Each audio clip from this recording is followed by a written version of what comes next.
Naranasan ng maluwag na sitwasyon sa daloy ng trapiko sa Balagtas Rotonda sa Batangas City ngayong araw. Narito ang report ni Denise Abante.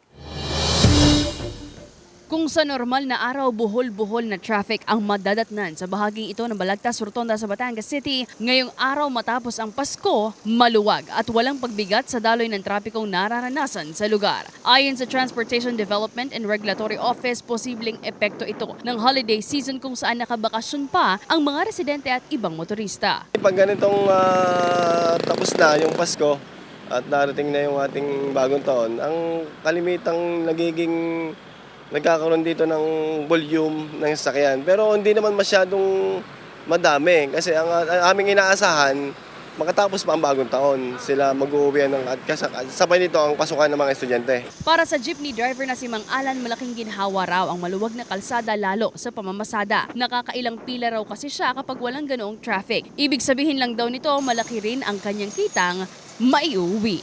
Mabilis po ang alisan, mabilis po ang bago makarating po sa duling ay mabilis. Mas magaling po yun para maluag.